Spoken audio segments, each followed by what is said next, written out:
bless you. We'll holler at you tomorrow. The Lord said the same. If he does not, and it's your last day on earth, we hope that when you see the Master, he says, servant, well done. Because the life you've lived, work you've done, people you've asked for forgiveness when you trespassed against them. This is Charlotte Underwood Radio. 349 affiliates strong.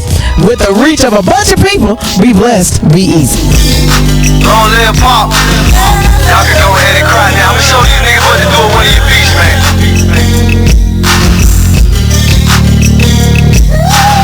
I am gas, by the way. Strong woman story should have been on CNN. Nobody knows what it's like being Gwen.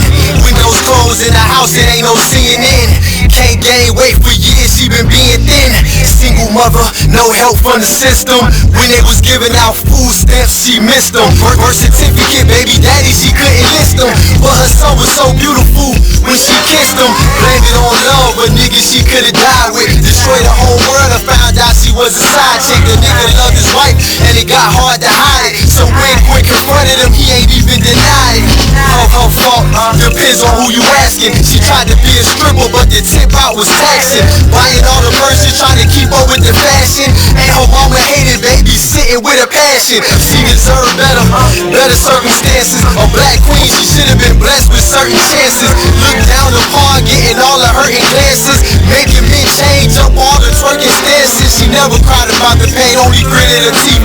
But most soldiers never get a flower or a wreath. She like G.I. Jane in the war with no relief. I don't recognize why killers was going through her beef. She said more prayers than a nun did. After seeing so much struggles with only one kid. The clinic said baby number 2 couldn't be undid. 9 months later, delivery and it's one big. But this time it was an older dude. But this shit happened so fast, she barely know the dude. Damn, but we all make mistakes though. And the older we get, that's how mistakes go. So he claimed the baby, now with no money. He said shit was hard and his dollars was kinda funny. Will was feeling like that was strike 2. So when it rains and pours, that's just how life do. She was thinking about her childhood and how life flew. Her daddy she always loved, but she never quite knew. This was before the bags and the cellulite boo. Other bitches in her shoe, no telling what they might do. You lose a lot of friends, they start to despite you. Passing judgment when they don't got the right to. And even though I love the gangsters, the same for the gangsters. I remember you no matter how big the fame gets. Paint a perfect picture, baby you can frame this. As long as I'm slapping, you will never be nameless. While I was robbing, you did things that was shameless. All products of our environment, we was blameless.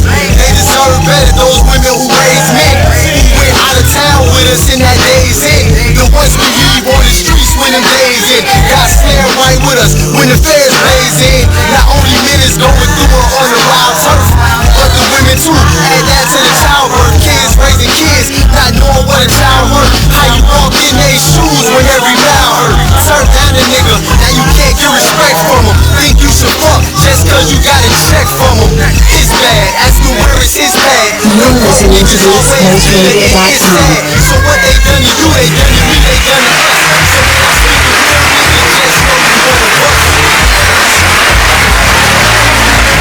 VashtiBlue Radio Show. I'm your host, Brother Mike, along with my partner in consciousness, my co-host, the lovely Miss Janice. Oh, my allergies, tearing my eyes up.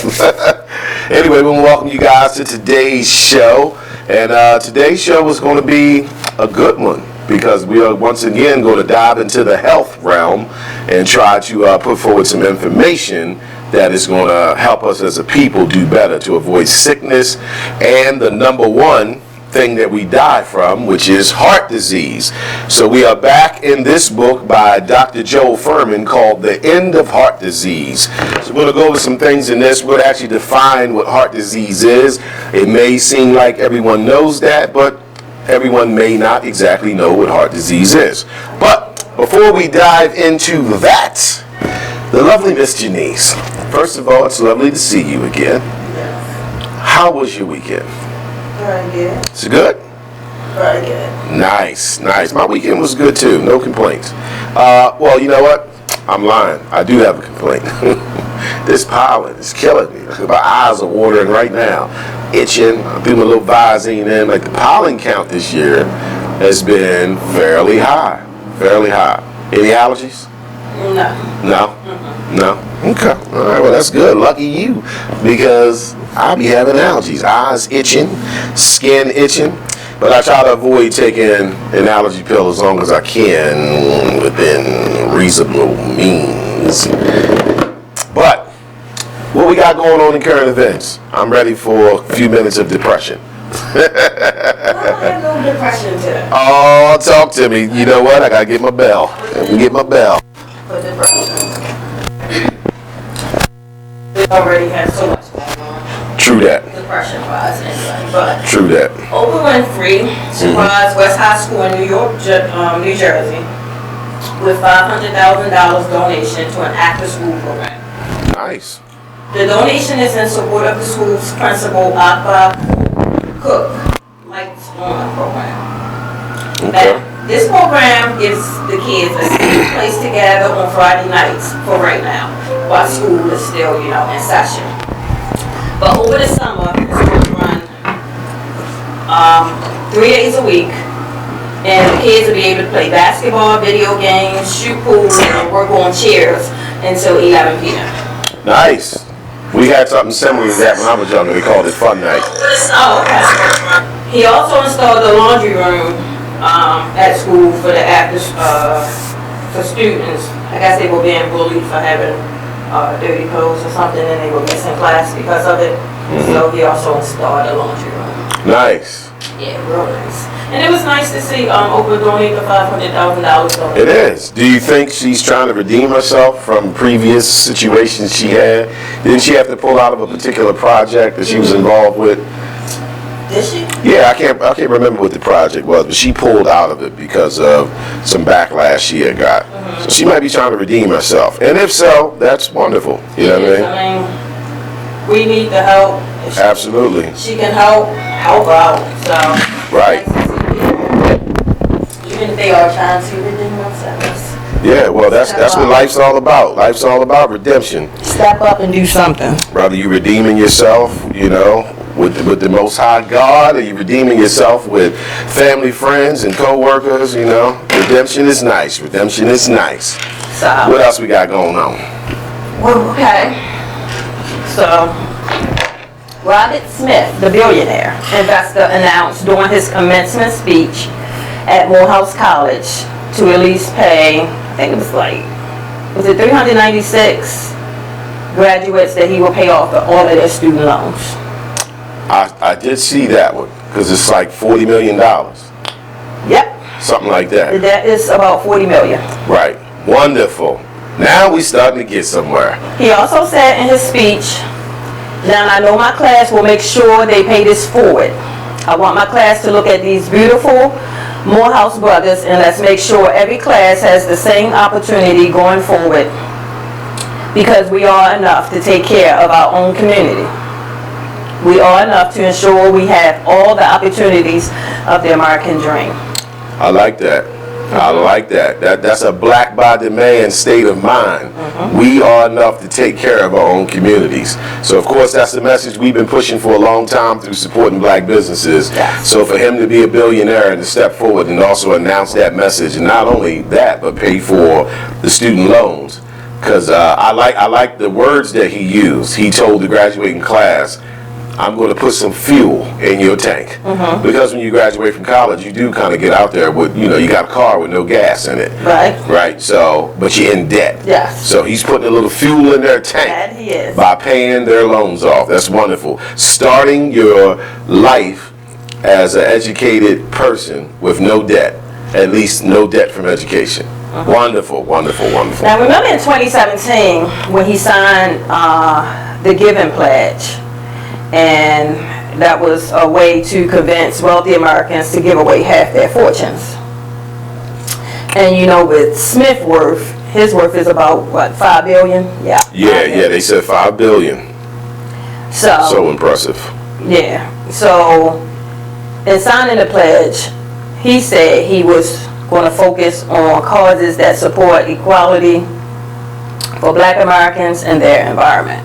Nice. So that's what his main focus He gets a bell. Big up to you, my brother, for understanding that you are in a position where you can contribute and help your community, because from the outside looking in, and notice how I said that, because I've never been a billionaire or millionaire to know that, but from the outside looking in, from our perspective, we don't see this that often. So that's great. I think that was wonderful. I hope he starts a avalanche with other millionaires and billionaires. Well, you know, I hope they see what he's done and then say, you know what, maybe I can contribute a little bit too. Well, in signing the pledge, it was an effort spearheaded by billionaires, Warren Buffett, Bill and Melinda Gates. So Okay. it was a few billionaires who supposedly signed this pledge. Nice. You know, giving back most of their wealth. Wonderful, wonderful. At least Big up to them. Big up to 40 them. million, that's a whole lot. That's a whole lot. That can get some things done. So that was a nice surprise for the graduates. Very nice surprise. Right. Yeah, the video was pretty cool. So, in current events, that's what I gave you. Something good, something positive, Okay. and something for our community. Something we need desperately. So Woo! And let me thank you. that was because, you know, I wanted to leave room during our current events today because I'm sorry, and this is sidebar, but we're going to have to talk about it. What's that? I want to talk about the Game of Thrones. Uh-oh. G.O.T. Now, before season 8 started, the 6 weeks that went through season 8, I've never watched an episode of Game of Thrones ever. Uh-oh. So over the whole 8 years when everybody was watching Game of Thrones, I've never watched. So you binge watched I it? binge watched. Oh, that had to be fun though. So those 6 weeks while everybody was watching season 8, I started from season 1, episode 1. And by the time last night's last episode aired, I was there. I was ready for the episode. So Nice. So what do you think about it? I think I'm gonna need therapy. Yeah, the Game of Thrones is interesting. When I first heard about it, I was late seeing it too. You know, so like when I first started watching it, it was probably already on like season 5, season 4, season 5, something like that. Didn't think I would like it, but because it's medieval, right? Yes. And I remember, you know, black people talking to me about it. I'm like, I'm not watching no medieval crap, you know what I'm saying? But I started watching it, and I got hooked like everybody else. And that's what, even when I started watching it, and I had shared it with some folks, and I had folks telling me like, oh, I couldn't watch it, like it was too much. And I was like, true, because when I first started watching it, I'm telling you, I had nightmares for like 2 weeks. I was having all types of crazy nightmares. So it was like, disturbing your spirit, huh? for like 2 weeks watching Game of Thrones. So it was serious. That But is funny. I'm on a spiritual ground enough, you know, to Right. watch it, and you know, it didn't affect me, but I thought the ending was good. I know a lot of people complained. A lot of people did complain about the this last ending. season. They didn't like it, but you have to remember, it's like millions and millions and millions of people watching Game of Thrones, so there's no way, you know, they can end it and please them all. Like, True. it's impossible. That is Like, impossible. So you're not going to have an ending where everybody's going to say, like, oh, well, I was fine with it. It was great. So, Right. but binge watching it and watching the ending, it was fine for me. Okay. Now, I did have a little question about what did you think about Jon Snow's ending? Now, because you know, he was like the bad child all the way through. You know, he was the bastard child all the way through. So it's like finally in the end he finds out, you know, he's a true heir. A true Targaryen. And then still at the end of the day he gets still stuck with the Night Watch. I actually didn't like the ending for Jon. I just felt like Jon been through too much stuff. You know what I mean? And now you find out you bloodline Targaryen. Right. And Khaleesi, Dany, is actually your aunt. So a lot of incest going on in the Game of Thrones. He sleeping with his aunt, and Jaime and Cersei, brother and sister, sleeping together. So you know, that's definitely some different stuff. Because, I'm sorry, was you finished? Go ahead, you good. Okay, because even at the end, okay, they said, you know, since he killed, you know, Dany, that, you know, people's going to be mad if, you know, something wasn't done. was going to start wars or whatever. So that's why he had to go to the Night Watch. But the king's been killing kings the whole Game of Thrones. I found that to be interesting. And they all still rule. With the whole series too. Like, these people are murderers, but somehow they still feel like it's some honor involved with it. Stannis killed his brother. Right. He still ruled. We over here talking about the Game of Thrones, y'all. I was saying, like, his brother, they didn't go to war for that. Nothing happened. They didn't have to do any. I guess I hoped for Jon to get into his rightful position as the king of the Seven Kingdoms. He got sent back to the Night's Watch. That brother got killed at the Night's Watch. He's the only one got punished. For the Night's Watch. But he's the only one got punished for killing, king or queen. I felt like he was the only one punished for it, when that's what they did throughout the whole Game of Thrones. There's a lot of people who had a problem with the last episode, right? Mm-hmm. Even, I seen a video with the actors. With the chick that plays Khaleesi, plays Dany, along with Grey Worm. Yes. And the black chick that was Grey Worm's girl. Yes. They was on like a red carpet. Mm-hmm. And they asked them, interviewed them, what do you guys think about the ending of the season? How do you feel? They busted out laughing. Was like, I'm not even going to say nothing on that. So it was very clear that even the actors wasn't happy with the way this series ended. So it's been getting out there so much that people are upset. The writers of the Game of Thrones fired back, and this is what they said to this is what they said to us, who watched the series, made it what it was. Mm-hmm. If you don't like the way we ended the show, write your own goddamn show. Right. I said, well, because they was pissed. I mean, how dare these people? I mean, just after watching it, what kind of ending did you want? What do you want? All I can say is I would have liked a better ending, but it didn't bother me where I was like, oh, this is bullshit. You know what I mean? I can't believe this. But people were upset. Isn't that what always happened though? Even when you're reading books and everything, you get to the end, you're up on a cliff and you just left hanging. Like most movies you go see, you're left hanging, you left dangling. Right, copy. Yeah, it was a little depressing watching Jon, Snow, Jon Stark, Jon the Targaryen, whatever Jon he was at that moment, just going back to the Night's Watch. It's like, man, that's where they killed him at the Night's Watch. Especially after he takes out that's the only thing I had an issue with. Yeah, that was a little crazy. I need clarification on Game of Thrones, y'all. Game of Thrones is crazy. What exactly But that's what's up, though, that you got to binge watch it, because everybody else, which you watched in a short period of time, how many weeks? 6. 6 weeks. Okay, so you binge watched Game of Thrones in 6 weeks, what everybody else took them 8 years. Right. That had to feel good. Yeah. We got left at the end of every season, waiting until the following year. I binge watched it just enough to be ready for the finale. And you probably got a whole different effect out of it, being that you got to see one episode after the next, after the next season, after the next. Yeah. So you didn't forget anything. I didn't forget anything. So that's why it was crazy to go through the whole 7 seasons and then get to 8 and just watch everybody just fall off. Right. The ending was definitely, and where the hell's that dragon at? Okay. Where is that dragon at? Didn't they ask about him at the end? Somebody was like, well, where's Drogon at? He's like, he was spotted flying to Florida, to Miami to take a vacation. Yeah, he's kind of crazy. All right, so anyway, we are up on the first break. Stay with us. It's the Black by the Man radio show. Today we are back in Dr. Furman's book called The End of Heart Disease. So we'll get into this when we get back. Stay with us. The one thing you always gotta remember is people gonna try to project their insecurities onto you.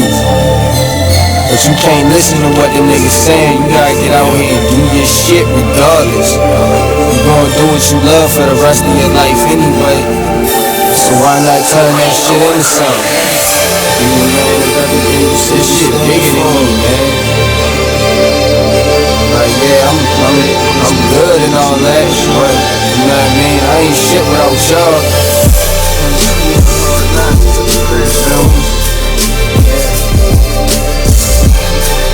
No matter what you up with, I go hard. Don't matter. Keep You imagine how I really having nothing is. Stomach growling, you ain't got no food in the fridge. Surviving on a jail diet of water and bread. No father figure, it's cause my father dead. Mom bringing different niggas in and out the crib.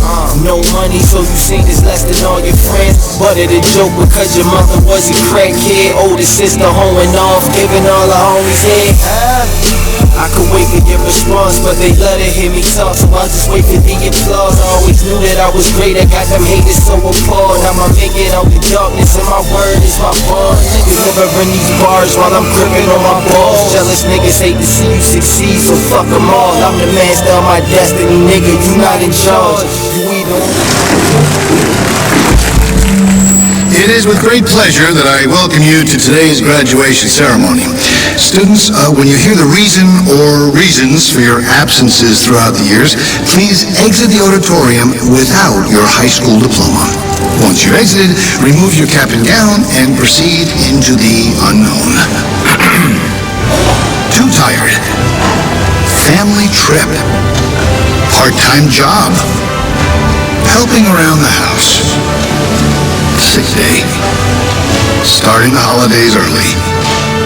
Just because. Starting in the 6th grade, students who miss 18 days or more of school in a year for any reason will fall behind and risk not graduating high school. How many days of school has your child missed this year? Absences add up. Keep track at boostattendance.org today. Brought to you by the U.S. Army and the Ad Council. Well, if you made them, take care of them. Yeah, that's the real. Right. That's the real deal. It's period. Right. And all that old money shouldn't go toward this, money should go to. If the child is with one of the parents 24/7, 7 days a week, you don't even come get your child every day. You come get your child once a month maybe, or once every 3 months. Right. You cannot dictate where that money goes, especially if the child ain't calling you about nothing. Now, if the child calling you every week, then you can question about where the child support is going. But if every time you pick up the child, they look nice, they ain't complaining about nothing, why are you worrying about where the money go at? It is what it is, radio show.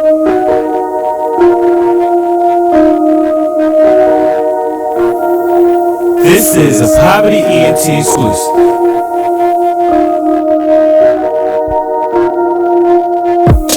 Next stop, Texaco, strapped up, you already know. Fuck niggas hate, that's how it goes. Goes with me, yeah, it's time to go.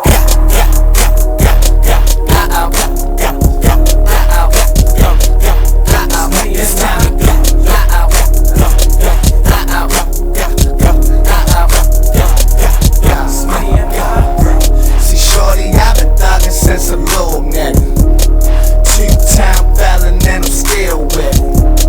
Know your man telling and you roll with him. Find out that you jealous, you a whole nigga. Chose by another nigga, bitch, damn. This chopper got 50 round clip. So the smiley and the syrup got me geeking, shorty. Ain't know I popped them Zannies, had them sleeping on me. Love in a hood full of hate. Pray to God that he open up them gates. Rest in peace to Freddie Gray and Lord Scooter. Putting on. You are listening to BeExposedRadio.com.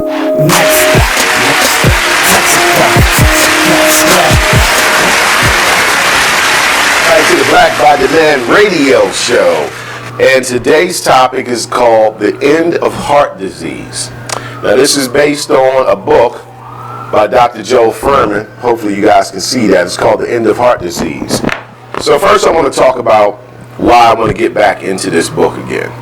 The biggest reason is because heart disease is like one of the number one things that we die from within the black community.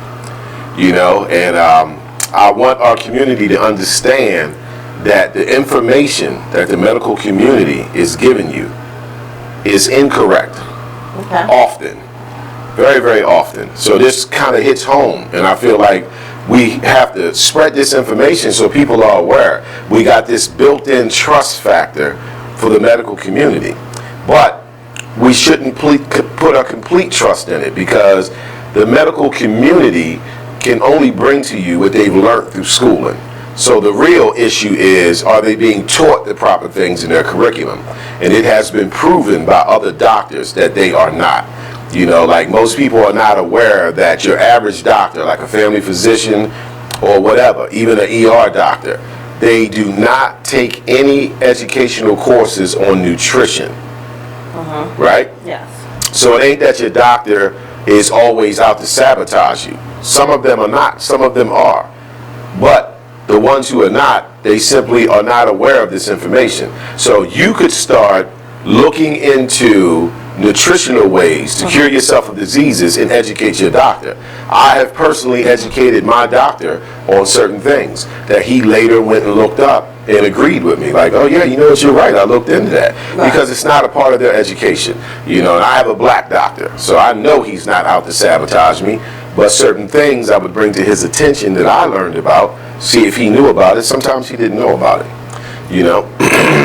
Just by you going over that little part, it made me sit here and think that I guess that kind of what makes us a little helpless to our health situations, because we put so much trust. We put a lot of trust. And we put our care into the doctor's hands. We put our life into the hands of a system that has been proven to be against us. Right. You know, and if you do the research, and I've received a lot of this information from other white doctors, other white scientists, so it's not my words. This is white people telling you about the medical system. You know what I mean? So it's not even a biased situation where it's a black person and you say, well, he's black, so that's why he's thinking something going on. No, these are white people. Dr. Joe Furman is white. You know, you can look Dr. Furman up right now on YouTube, and you'll see him on there saying, as a white family physician, that the medical community is lying to the black community. Right. You get what I'm saying? So I want them to understand these are not my words, right? But let me just read a little bit here. Heart disease. Heart disease is the leading cause of death in African Americans. Nearly 48% of African American women and 44% of African American men have some form of heart disease. Research has found that even among the growing middle and upper class community, the rate of heart disease among black Americans is still greater than in white Americans, who have a comparable socioeconomic status. The most common conditions that increase the risk of heart disease and stroke among black Americans is high blood pressure, obesity, and diabetes. So these are the three things that lead us into this heart attack. High blood pressure, obesity, and diabetes. That's crazy too. That's funny, because all three things you just named are all caused by what we eat, probably, right? Absolutely. All three of those things are caused by the food that we eat. So it is of the utmost importance that we learn to listen to people of our community that is coming forward with information that we should consider researching for yourself. You don't have to believe what I say or what Dr. Furman says, but at least use it as a mustard seed to do the research and save yourself. I'm on Facebook, and in 2019 alone, I've seen so many cases of us: heart attack, stroke, diabetes, cancer, and it hurts me to my soul to know that we can prevent a lot of this by simply understanding that there's information out here that can teach you how to really avoid this. And as usual, I will release my most infamous disclaimer, which is, I am not an expert on this. I'm a work in progress as well. So when we do these shows, it helps me, it helps the lovely Miss Janice, you know, so I'm not saying it from the perspective like my health is top notch and y'all need to get your shit together. No, I'm simply sharing the information so we all can do better, because I have family members who've been sick from one, if not all three, of these things that lead to a heart attack: high blood pressure, obesity, diabetes. And one of the things that frustrates me is that as black people, when we hear that it deals with the food and that you can't be eating pork ribs and crabs and shrimp and lobster and a bunch of beef you know what I mean, and a bunch of chicken and a bunch of turkey. A lot of our people get very disturbed when they hear that. And when I see it, I get it, because these are your favorite foods and you're being taught that you can't fool with this no more. But I think if they had the full understanding of what it's really doing, that you are actually dying.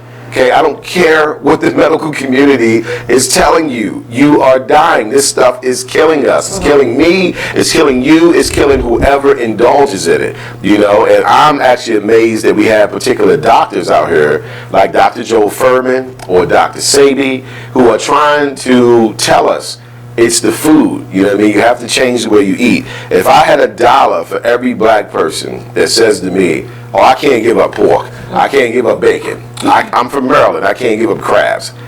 I get it, but you're going to give up your life. You're going to give up your health. You're going to give up your children's life. You're going to give up your children's health. And I don't think we fully understand that message. You know?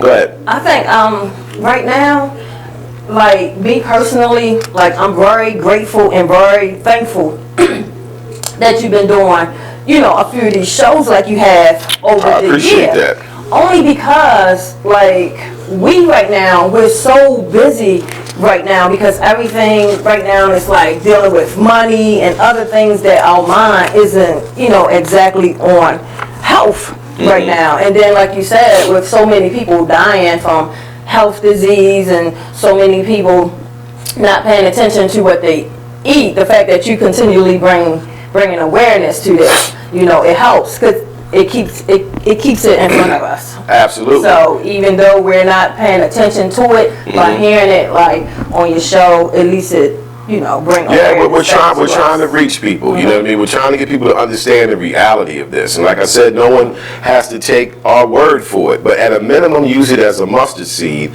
to go and start investigating it, because we are sick as a community of people. So when I found out this information, that this crap that they tell us about it being hereditary, you have high blood pressure because you're African American, so you're more prone to this disease. It's hereditary. This is why your uncle had it. This is why your grandma had a heart attack. This is why your cousin got diabetes. They're lying to us. Let me say it again. They are lying. It is not hereditary. What is hereditary is the eating habits. Yes. You have high blood pressure, your aunt, your grandmama, heart attacks, diabetes. It's because y'all all eat the same food. It has nothing to do with your blood. Okay, they've been lying about this. And I feel safe with bringing that information forward because it's literally thousands of people bringing this information forward, from doctors to holistic doctors to talk show hosts like the Black Bottom Man radio show. And I reflect on the comments of Sister Ali, right? If you guys are not familiar with Sister Ali, look her up, Sister Shasarat Ali. She has a book called The Black Man's Guide to Understanding the Black Woman, and she has another book called The Black Woman's Guide to Understanding the Black Mind. But she makes a public statement that sticks with me because it's so true. She said, our people are stuck believing that something isn't true because they dislike it. Right. You get what I'm saying? So a lot of us, if we dislike the information that's being brought forward, we rule it off as not being true. And Sister Ali said this has stopped us from growing as a people, because just because you don't believe it doesn't mean it's not true. Absolutely. It just means that you're a disbeliever. The truth is still going to be the truth. So she's absolutely right, you know what I mean, when she says that. So I think about this when it comes to this, telling black people that they got to stop eating ribs and shrimp and crabs and all that. They just like, you know what, that's some bullshit. You know what I'm saying? I'm not doing that. If hearing isn't believing, you know, then seeing have to be believing. And if you need to see it for yourself, you can just walk through the black communities. Sure. And you can look at us. Everybody has it within their family. Most of us are overweight, and you can look at the food we eat and you can see it's not good for you. You can see how it's prepared. Like, so we don't believe it's coming from just the food, because we have the medical community telling us it's hereditary, you just need to exercise more, so forth and so on, because we don't have an understanding of what the medical community does. Now, I would never tell someone don't go to the doctors. You should go to the doctors. But I'm saying when you educate yourself, you understand what the medical community is. The medical community is designed to treat symptoms, okay?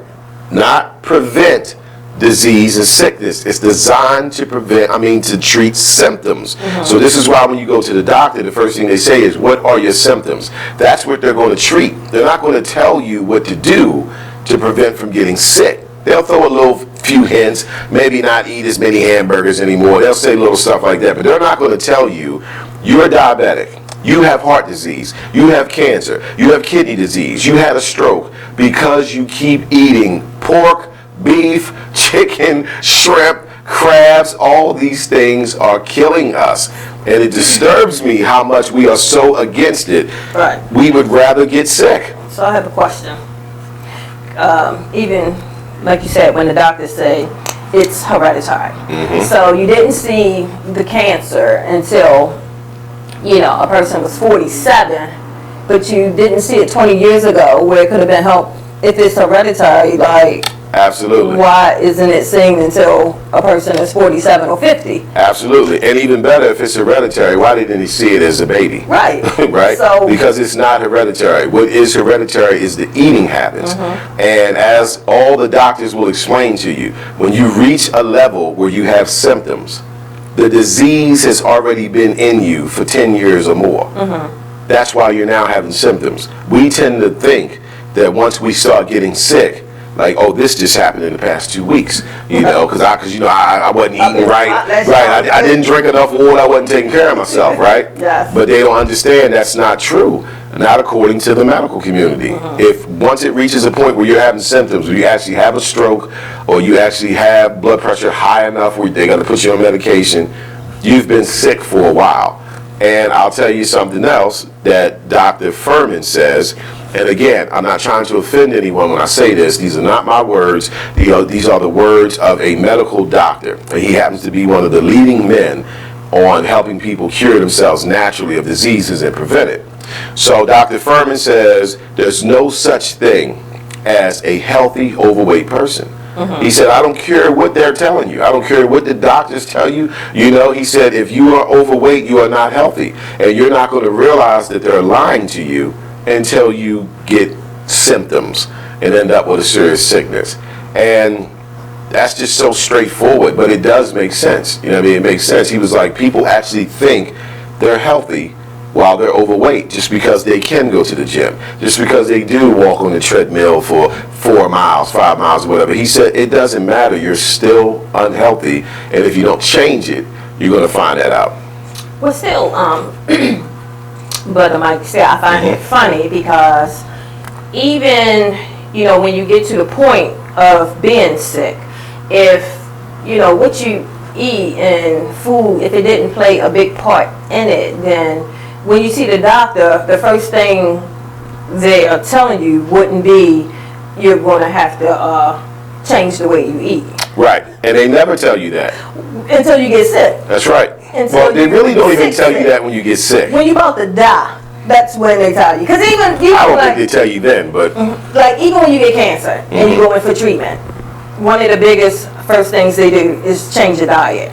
They put you on all these different herbs, vegetables, everything. Like first thing they do, from what I've seen. Yeah, I don't know. because that's not true. But I didn't want to interrupt you. But go ahead. I don't know. Well, right. I'm assuming. No, they tell don't. You change the way you eat. No, they don't. What they tell you is you're going to need chemotherapy, you're going to need radiation, and we can cut out the tumors.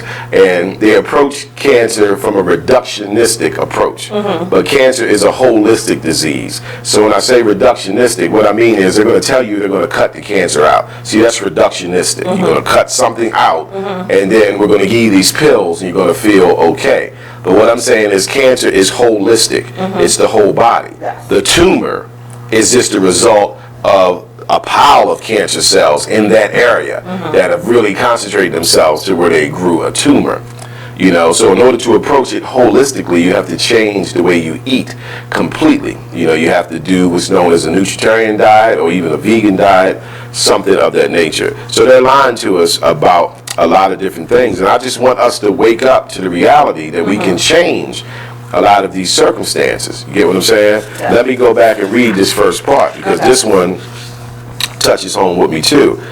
48% of African American women and 44% of African American men. Now, I don't know about you or the audience members, but when I think of heart attack, when I think about the word heart attack, I don't think of a woman. I think of a man. But the reality is that black women have heart attacks at a rate 4% higher than black men. That's scary, you know what I mean? Because we're talking about our mothers, our sisters, our cousins, our wives, right? And then the other thing with women is women don't experience the symptoms as quick as men. So a man can start feeling chest pain, pain in his arm, you know what I mean? He can start knowing certain things. Few days into that, or a week or two into that, he ends up having a heart attack. With women, the women be feeling fine, and then they just pass out. And then it's like, she's gone. You know, she had a massive heart attack, she's gone. So for me, that's scary. And I think we've all experienced sickness in our life. And it's one of those things where it's not going to get better if we don't approach this straightforward. So the BBD Radio Show, we try to approach this straightforward and bring you this information so that you guys can learn as we learn to avoid some of this. Yeah. Because I don't think there's a black person in this audience that hasn't either had experience with high blood pressure, heart attack, obesity, diabetes, or has it in their family. And we just keep on accepting the medical doctors saying, well, you know, it's hereditary. You know, it's not hereditary. That is a lie. Yeah. But I want to take time out to give a shout out to our audience members, everybody that's hanging out with us today. Greetings to Miss D. Brown, she's one of our favorites. And shout out to everyone else, Miss Lisha Gibson, Nassim Shabazz, Gary Brown, Shannon Renee, Charles Stansberry, DJ Big Man, Dwayne Harrison, Lamar Palmer, Carol Davis, and also our manager, Mr. Nate Couser. We thank y'all for tuning in with us. So let's get into this a little bit. All right, so let's talk about what is heart disease, because a lot of us don't have complete clarity on exactly what heart disease is. All right, so most heart disease is coronary artery disease, known as CAD, C-A-D. That is the acronym. So it's coronary artery disease. Coronary artery disease is the narrowing or obstruction to blood flow that develops inside the lumen, which is the interior of the coronary vessels, usually caused by atherosclerosis or hardening of the arteries. It's always hard to say that word. Atherosclerosis or hardening of the arteries, right? Atherosclerosis is the buildup of cholesterol-laden fatty plaque in the interior of blood vessels. Over time, as plaque builds up, inflammatory products and calcium stick to the fatty stakes and softer plaque in the wall, and it develops a harder calcified cap over the softer fatty lipid base. When enough obstruction is resistant to the blood flow occurs, the heart muscles experiences a restriction in blood flow, or ischemia, which can result in chest pain or angina. If the blood flow in that vessel is suddenly and completely cut off, the death of that section of the heart muscle can occur. This results in a heart attack or myocardial infarction. Most heart attacks are caused by a clot that forms within the blood vessel and enlarges to the extent that it obstructs the flow of the blood. So let me try to put this in layman's terms, because that's some pretty technical medical talk going on right there, right? So a heart attack is basically a buildup of cholesterol inside of your arteries. Okay, that cholesterol becomes hardened, so it's obstructing blood flow. So if you can imagine, if this is your artery, right? The blood's flowing through this center section. Plaque starts to build up right here, and it builds up to a point where it gets big. Now see how it's cutting off some of the flow? Eventually it's going to close this section off completely. When that happens, you're going to have a heart attack, because the blood can no longer flow through there because it's obstructed by cholesterol and this calcium buildup. That calcium buildup comes from the foods that we eat, because the foods that we eat have a lot of cholesterol in it. So the biggest contributor is animal products. And when we say animal products, we're not referring to just meat. Right. Meat is the biggest. The second is dairy. We don't think of dairy as animal product. but dairy is animal product. Your butter, your milk, your creams, all these type of things. So that's literally what a heart attack is, because I've actually had people ask me, what is a clot? You know, so that's what a clot is.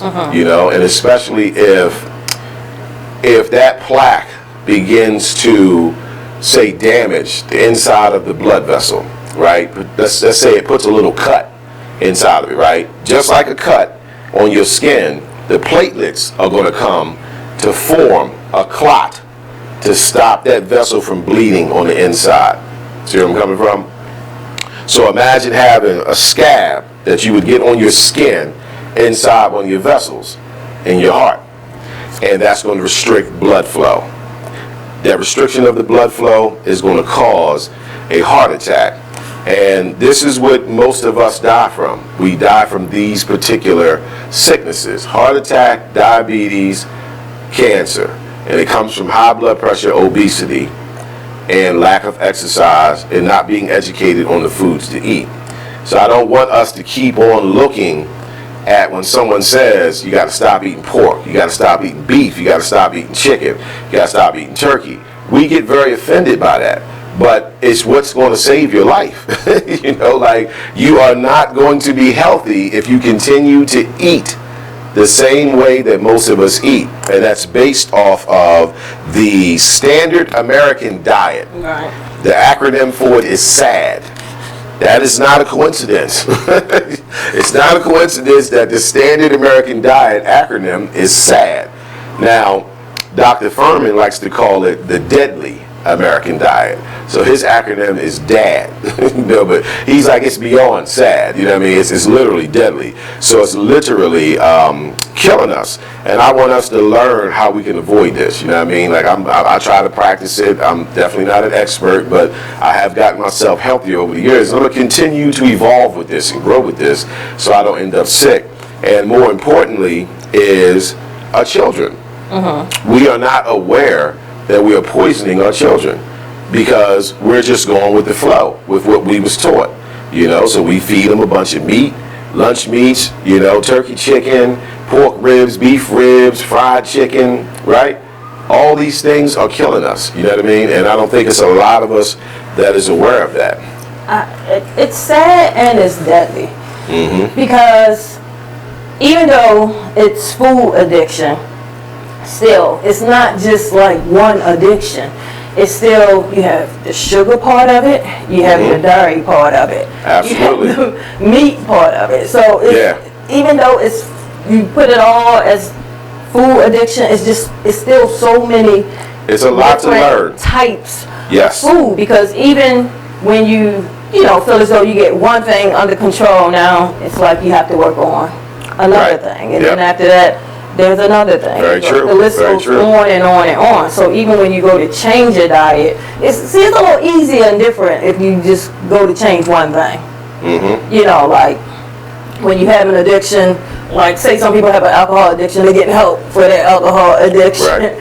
Like with food, it's just so different because there's so many different things you have to change. It's layers to it. Yes.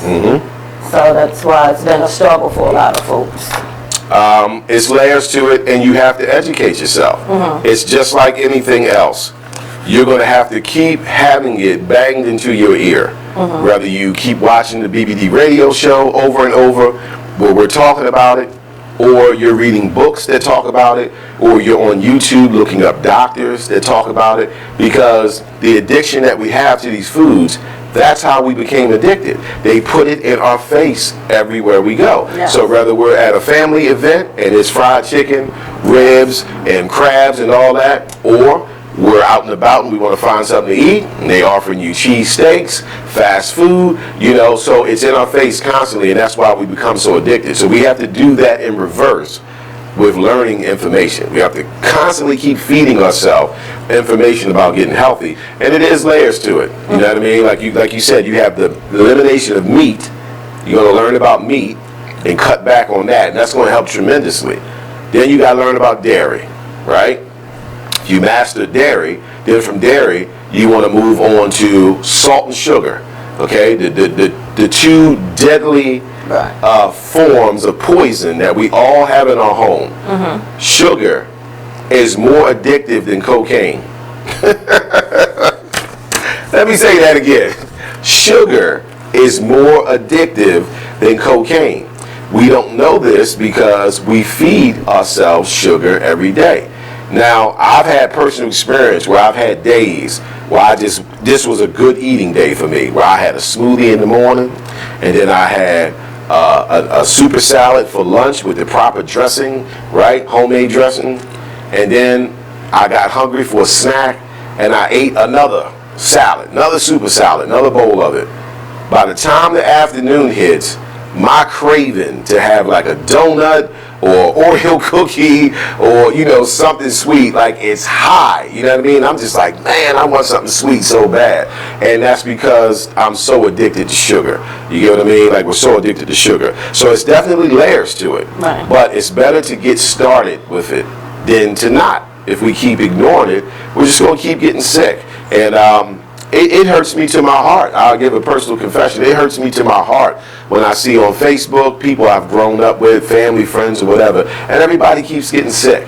You know what I mean? Everybody's having stroke, everybody's having diabetes, they're having heart attacks, they're having cancer, and it just breaks my heart because we simply are not being exposed to this information. So I do my best to try to bring it forward. I know everyone doesn't have time to read Dr. Anderson's The End of Heart Disease book. So I read it for you, and then I'm going to come forward with the key points, and hopefully I touch a nerve enough to make that person either want to go buy that book and check it out for themselves, you get what I mean, or, write into us, email us at blackbodyman4you@gmail if you want us to elaborate further on a particular topic or a particular book. But either way, I'm trying to put this information out there, and unfortunately we are a stiff-necked people. Now that's what the Most High God says in the Bible. We're stiff-necked. We know that as being hard-headed. So it is an uphill battle. You know what I mean? It is an uphill battle because a lot of us don't want to hear the truth. Like, we don't want to hear that we have to give up certain things that we love, certain foods. You know what I mean? We don't want to give that up at all. And then we're under the illusion of the things other people have told us. So before we go to break, I just want to point out one. So one is that we think chicken and turkey products are better. So I've dealt with people who say, well, I don't eat the red meat no more. I don't eat beef and I don't eat pork. And that's wonderful, okay? If you can make it to that point, that is great. But again, layers, right? So the next layer is to understand you also can't be eating the chicken and the turkey because they're not as different as the medical community is pretending to be. Right. You get what I mean? And I'll tell you the exact difference when we get back. But we up on break. Stay with us. Black Body Man Radio Show. Join the club that gives you stuff. Hey, thanks! Radio Loyalty. Here's how it works. Just click on the Radio Loyalty banner right now and sign up. Then, you keep on listening like you already do. But now you earn points. Those points add up, and you can trade them in for stuff in the Radio Loyalty store. Earn more points by sharing your station with friends on Facebook and Twitter, answering surveys, and by using the apps in the New Players App Store. Pretty simple, right? Radio Loyalty. Click that banner to join now. Join the Just a Bit Outside crew every Monday, 8 to 10 p.m. on BExposedRadio.com. You want to start off? I think I'll get out of the way on a who's not. Okay, do it. The Orioles. Right. They got swept by the Royals. They lost 4 in a row, and the last 5 games have all been decided by 1 run. The game before, or the last game that they lost before the Royals was the Nationals, and as Weeders, of course, one with a home run. Hit the home run. Right. They were going into that National Series. It seemed like they were doing so well, and they just crapped out. They got that game postponed, so who knows when they're going to replay that or play that game. That's my first not for the night. Okay. Okay, I'm going to go ahead and weigh in on my who's not, and I'm going to talk about the San Diego Padres. The Padres. That's okay. You just took my answer. They're in last place in the NL West. They've lost 8 of their last 10. their run differential is a negative 65, which is just horrible. You are listening to BeatsPaceRadio.com. Well, let me just talk about the run differential a little bit. It's kind of like the... All right, welcome back, everybody, to the BBD Radio Show. So today we are talking the end of heart disease. And we feel this is very important for us as a community of people because a lot of us have family members, if not ourselves, who have experienced this and lost loved ones behind this. So before the break, we were talking about the differences in meat. And I was saying that a lot of us believe that if we eat the chicken and the turkey, that we're going to be doing a lot better if we're eating the beef and the pork.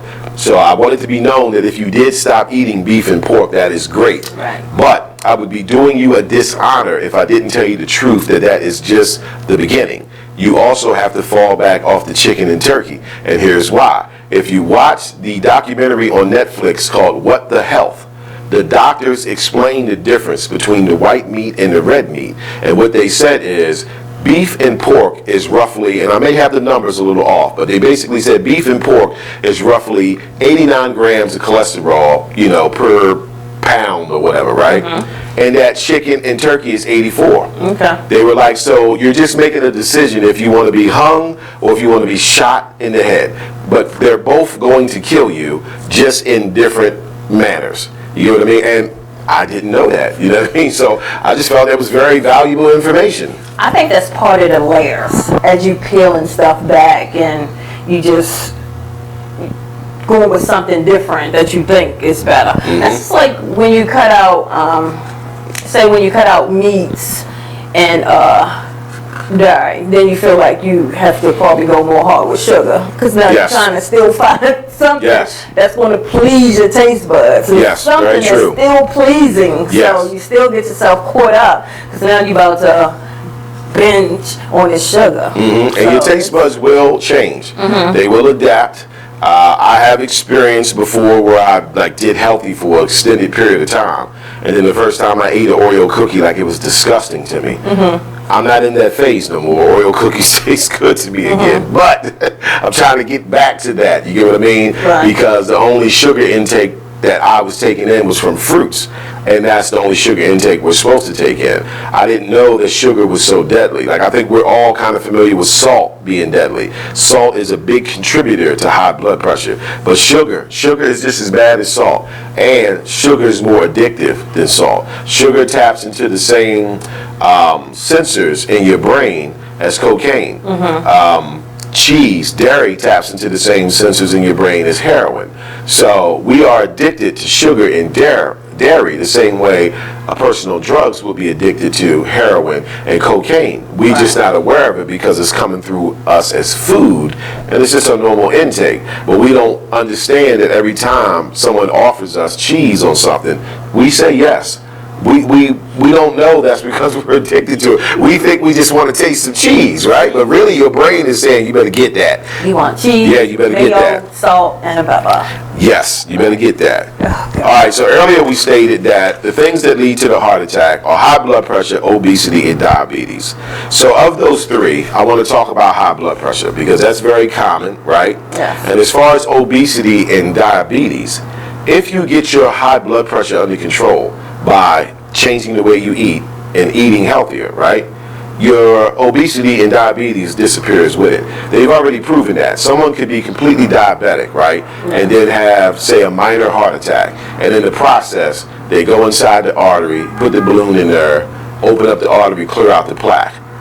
The minute they do that, not only is the heart attack over, but the person is no longer diabetic. Okay. Now, if diabetes, right, is something separate, why wouldn't you still have that? Why wouldn't they say, well, we cured you of the heart attack. We opened up the blocked artery, but you still have diabetes. You won't have diabetes no more because the diabetes is attached to the blocked artery and the high blood pressure. You get what I'm saying? And they're not telling us that. Makes sense. They're not telling us that at all. So I want to focus on the high blood pressure because that's the one that affects us all.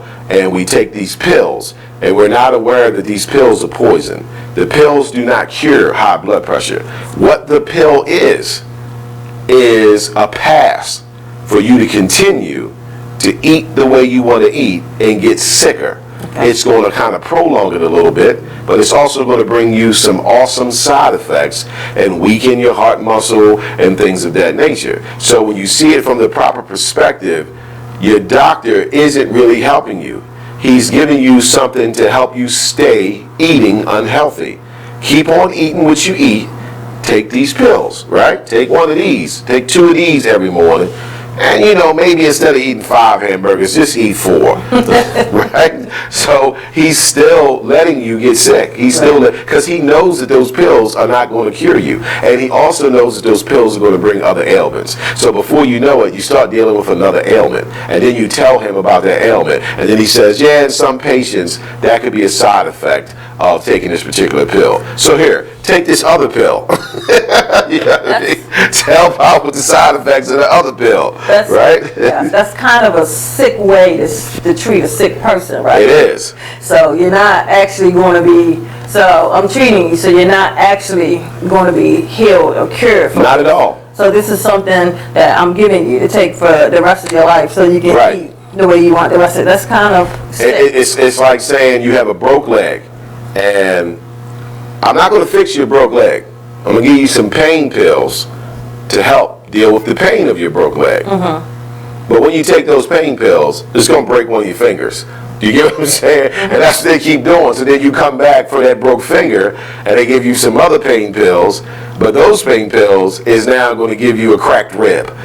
And it's a sick cycle. Now remember, they got rid of Dr. Sebi in a lot of conspiracy theorists' minds because of this, right? I can't say what's what, you know what I mean? I just know what I personally believe. But one of the things that Dr. Sebi was quoted for saying is that when you live within a society that knows the cures for diseases and purposely does not give them to you and doesn't teach you how to cure it naturally and continues to create new diseases for you, you are not living in a society. You are living in an insane asylum. You understand what I mean? And that's what, you know, the American society is. These people are not out to heal you, according to Dr. Sebi, Dr. Furman, and people of that nature. And I like to lay that out because it's not my words. I mean, I don't want people thinking this is Brother Mike's words. It's not. These are other doctors, you know, that are saying this stuff. So blood pressure is the one that's pretty common with us, you know what I mean? Hypertension. All right, so I'm going to talk about blood pressure a little bit. So high blood pressure or hypertension is typically the first sign of a heart attack.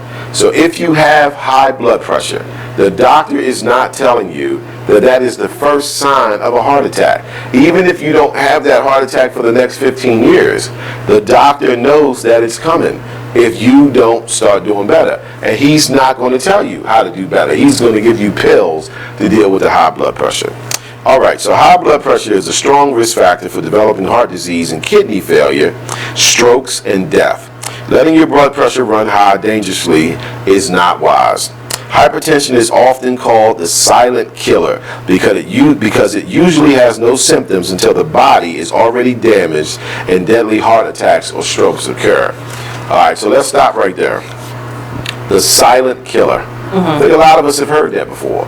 See, so high blood pressure, you know, you hear a lot of people say, well, I know my blood pressure's up because I have a headache. I know my blood pressure's up because, you know, whatever this, you know, my leg's aching or whatever it is. And that could be true. But often there's no symptoms. You get what I mean? So people are walking around feeling fine. And that's why it's called the silent killer. And then it says until the body reaches a point where it's damaged. And then you just have a heart attack or a stroke. I'm sorry. I'm still back in the whole part of you saying with the doctor issuing the pills just to treat your symptoms. Because I'm sitting here thinking, like, I guess that's just, you know, the doctor doing a doctor's job. The doctor is doing what his education taught him to do. Like, he's treating your symptoms. So that's right. That's kind of crazy. He's not curing you. When he's you not think curing about you. it in depth like that. Yes, he's not curing you. He is treating your symptoms. He is not your cure. Your cure can only be found by you. Now, if you're fortunate enough to have a doctor who has taken his own personal time and studied nutrition, then he might be able to tell you something. But if you notice, when it comes to something dealing with nutrition, your doctor will literally refer you to a nutrition, right? So that's the absolute proof that he doesn't know anything about this. That's why he'll say, well, I got your referral here to go to this nutrition. So you have to go to a whole nother doctor who's going to say, listen, we got to change your dietary intake. We got to change what you're eating. But your regular family physician, your regular medical doctor, he may not even know this information or may not believe in it. Now, I have been saying things to my doctor for a long time about the things that I've learned. And I'm not going to say on record that he changed his practice because of the things I told him, but I'm just going to say now his practice includes holistic healing. Do I know that some of that came from me? Absolutely, because his wife told me. But I'm not going to take the credit and say he did that strictly because of me. But I played a part in making him want to learn more. And his wife took it upon herself to even learn more about the things that I was saying. And maybe she was just out to prove me wrong. Maybe she wasn't. But when people give you information, it's okay to go do the research to prove them wrong.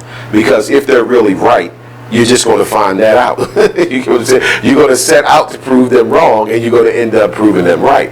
But my doctor now offers holistic healing as a part of his practice. He just implemented that last year. He's been my doctor for 19 years. So that's 18 years of him being a regular doctor, and probably of that 18, maybe 4 or 5 of me talking to him about the things I've been learning by reading other books.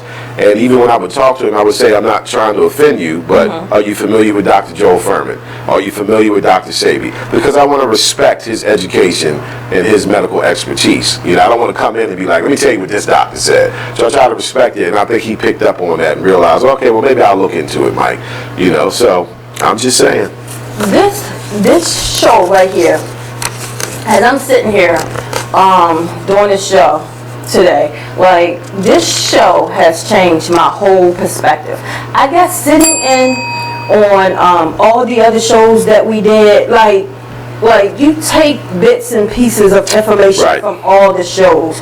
But I guess if you've been following like the last few health shows that we have done, and then you top it with this one, like this is kind of like putting the icing on the cake for me. I'm glad you feel that way. I dip and dab in a lot of the health things. Like I'll, cut something out, go heavy on something else, do a little exercise here, skip a week or 2 there, and just dip and dab. But like this is just all real. This is just too much. Well, I appreciate you noticing that and taking note of it, because that is the approach.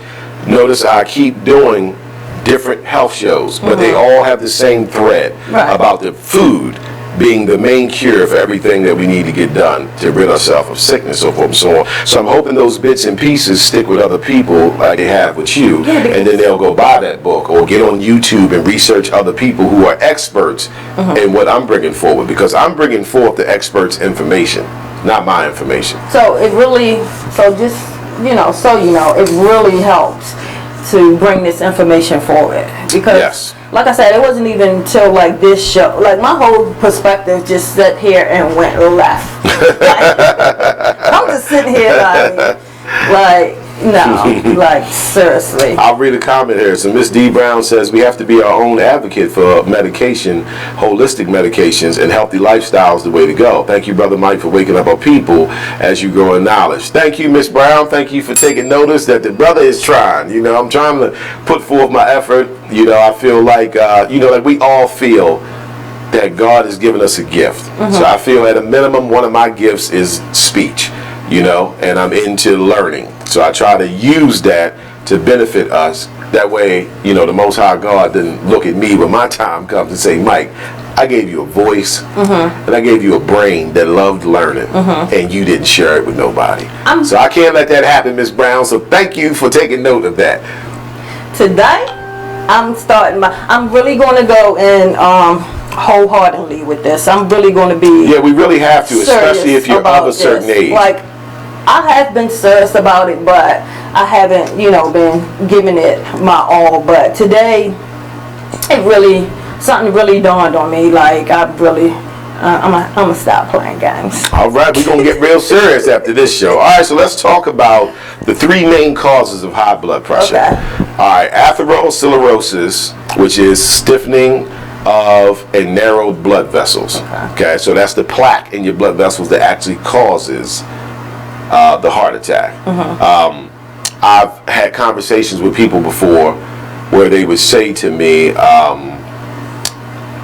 my blood pressure is high, but my cholesterol is fine. And I try to explain to them that that's impossible. You know what I mean? Now, I'm not a medical doctor, so imagine they're looking at me and they're like, Mike, my doctor told me I got high blood pressure, but my cholesterol is fine. And I'm like, your doctor's lying. So they're looking at me like, you know what?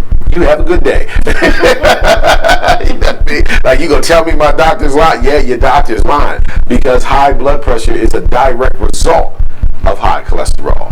So the next time anybody in this audience goes and the doctor says, well, we did your blood work, your pressure's a little high, but your cholesterol is fine. He's lying, it's not fine. It may not be extreme where he's worried about you having a heart attack, but they go hand in hand. You can't have high blood pressure and then low cholesterol. Doesn't make any sense. The cholesterol is why your blood pressure's high. Second one is chronic high intake of salt, leading to an increased sympathetic and vascular tone. So salt, in layman's terms, salt is damaging to our blood vessels. You know, the best example I could give is, you ever see what salt does to a snail? You ever see when somebody puts salt on a snail? Yes. Okay, but that's pretty much what salt is doing to your blood vessels. Okay. It's melting them. It's getting inside of them. It's rotting them. You get what I'm saying? So high salt intake adds to it. And the third one is chronic inflammation damaging the endothelial lining, causing constriction and decreased elasticity.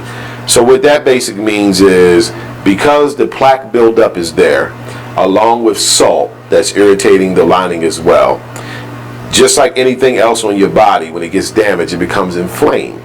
So this is when you have people having results from the doctor, and the doctor says one of your blood vessels is enlarged. Right? Ever heard that before? Yes. That's what it's coming from. It's the damage from the cholesterol and the salt. And the blood is forcing its way through, opening this thing up. So this thing stays swelled up. You get what I mean? And over time, it can cause eruption. Just like if you had a pimple on your skin and you don't see the whitehead for a while, but over time, the whitehead starts to show up. And if you don't pop it, one day you'll look down and it popped on its own.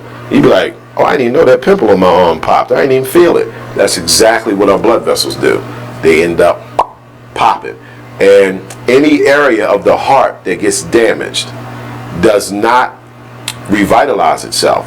Your heart is the only muscle on your body, in your body, that when it's damaged, it cannot recover. So you can damage all your other muscles, your bicep, your arm, your leg, and over time it will regenerate that muscle and the leg will be fine again. Your heart won't do that. It does not regenerate. Whatever section dies, that section's dead.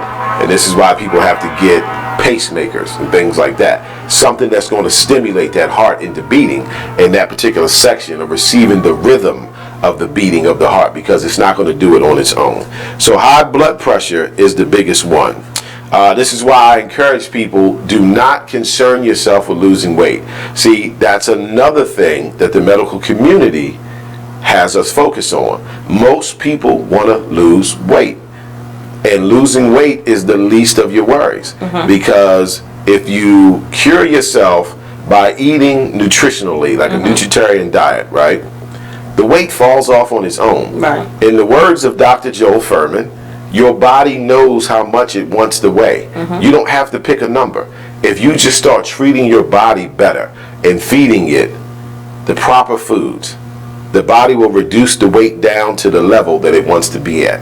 You don't even have to worry about picking a number. It knows what its optimal weight should be at. So we should never focus on losing weight. Right. But because the medical community does have us focus on losing weight, we do extreme things to get that weight off, like gastro bypass surgery and all that, type of stuff, which I don't recommend. I don't recommend it all. Right. So blood pressure is the big one we have to focus on. So reducing blood pressure, which will reduce body weight, oxidative stress, cholesterol, blood sugar, and other metabolic markers synergistically restores health to the vessels in the heart, the brain, and the peripheral circulation.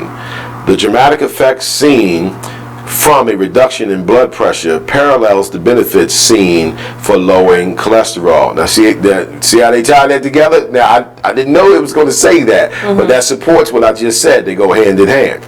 And the rest of the reduction and eventual resolution of atherosclerosis. All right, so what it's basically saying is you can have this plaque buildup already in your heart, but through eating properly, it will begin to melt that stuff away. So as you get more plants and vegetables, G-bombs, and I'll go over G-bombs with you guys again. I did it several times on different shows. As you are eating these things enter your bloodstream, and it goes in and fights the cholesterol buildup, starts to melt it away. So it becomes the salt on the snail, but it's to the cholesterol buildup. So you can actually eliminate it. You can actually go from having an artery that is 85% blocked, and 6 months later, it's been reduced down to 32% blocked. Right. You're not having chest pain no more. You can breathe better. Right. 6 months after that, you continue on that same path. The doctor says it's not even blocked anymore. You know what I mean? Like your blood is flowing. You know, so to know that we have control over this, like we have to do shows to educate people on this. Right. So high blood pressure is a big one. All right. So what to do if your blood pressure is high, right? To accurately know your blood pressure, you should take multiple readings at various times each day for a few days and then take an average of those readings. Normal systolic blood pressure is below 120. So if your average is at or below 120, congratulations, your blood pressure is good. If your blood pressure is elevated, immediately take whatever steps that are necessary to bring it down. These include the following. Eat a nutritarian diet. Now, for those who are not familiar with a nutritarian diet, you can go back. I did a show on the nutritarian diet. To put it in short, the nutritarian diet deals with G-bombs. G-bombs is an acronym, right? So it's the letter G in the word bombs, and it stands for greens, beans, onions, mushrooms, berries, and seeds and nuts. These are the items that we have to flood our body with each and every day in order to reverse the disease that's already within us and to prevent future disease. Right. And when you think about those particular items, those are probably the items that we get the least amount of in our diet. Think about it. Greens, beans, onions, mushrooms, right? Berries, seeds. And if we get some of them, they are cooked in a manner that has taken the nutrients out of it. You know, so all vegetables, majority of them at least, are better for you raw. The only one that's not better for you raw that I can think of offhand is mushrooms. You can eat mushrooms raw, but they're actually healthier for you if you cook them a little bit, because mushrooms have a mild carcinogen on them. Right? And a carcinogen is a fancy word for poison. It's a defense mechanism for things that try to eat the mushroom. Once you cook a mushroom for 10 seconds, that carcinogen burns off, right? Now the carcinogen is too minimum to really harm you even if you eat it raw. Right. But you want to eliminate it completely. Now this is why certain mushrooms people use for hallucinogenic reasons. You know, certain people, you know, use mushrooms and eat dried mushrooms and they get high from it. The high that they're getting from that is that mushroom has a particular higher carcinogen on it, poison, right? So it slightly poisons the mind. This is what causes people to hallucinate and, you know, see pink cookies in a plastic bag, you know, getting stomped by buildings. All my hip-hop junkies that know what I'm talking about on that, right? So the mushrooms is the ones you want to cook off a little bit. The challenge for me with the G-bombs was the onions. Oh, God, the onions. it took a lot to force myself to start eating raw onions, because you need to eat raw onions, right? So you need to put it on your salad, you know what I mean, or whatever else that you eat. And I get my heaviest intake with my salad. I put raw onions on it. It was an adjustment. Now I'm pretty good with it. I kind of eat them now. Hell, I even like eating them now. But in the beginning, it was just like, oh, can't eat this mess, right? But because Dr. Furman, as well as like Dr. Sabi, helped to give me an understanding of how powerful an onion is. And I've spoke about an onion before, but I like talking about onions because I kind of want people to see it from my perspective. And I gained my perspective from these people, right? Onions are gangsters, you know? Like an onion goes inside your body and looks for disease to fight it. Straight up. It ain't coming for the party. It ain't coming for the digestive process. None of that. Onions go inside your body looking for disease, right? It's real gangster. The worst thing for disease to see coming its way is an onion with a mushroom with it, because the mushroom does the same thing. So I like to call them Bloods and Crips. You know what I mean? The mushrooms are Bloods and Crips, and they go inside your body and they attack disease. You know what I mean? And they literally can prevent cancer cells from forming. They can prevent plaque from forming up. Like Dr. Furman, in this book, as well as his other books, and again, this is The End of Heart Disease, he refers to the G-bombs as superfood. He's like, people don't know an onion is a superfood. If you eat a bunch of raw onions, you know, it ain't even a bunch. He gives the exact amount. I think he said a quarter cup a week. Okay. I eat more than that on my salad. So I'm hoping them onions is doing me some good, right? But they've done studies where they've had women who've had certain diseases and, you know, fed them quarter cup and it started healing. But listen, we on break. Stay with us. I'll finish talking about that. Black Bottom Man Radio Show.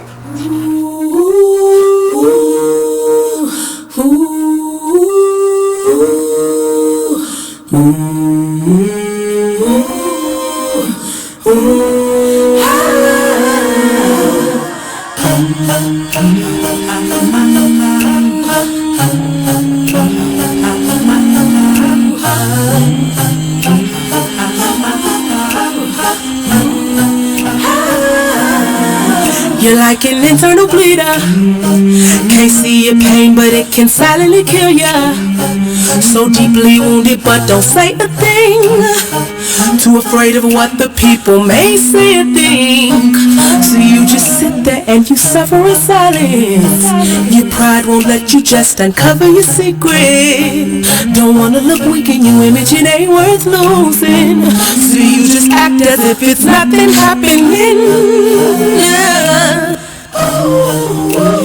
God sees you, and God hears you. Yes, God loves you.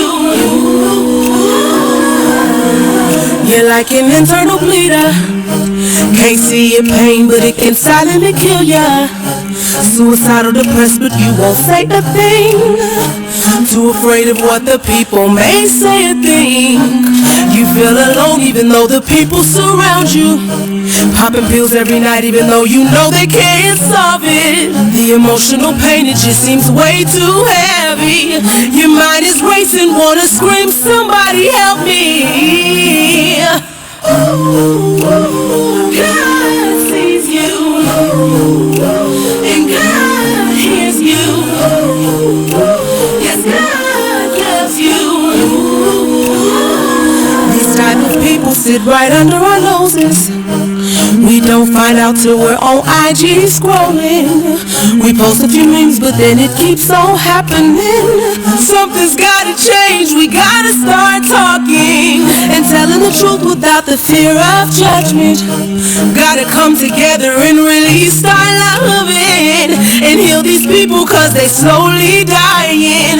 Help them believe that their life is worth living. God sees you, and God hears you. You are listening to theexpressradio.com. I pray there's an end to this suicide demon. We losing people too soon, they cutting and bleeding.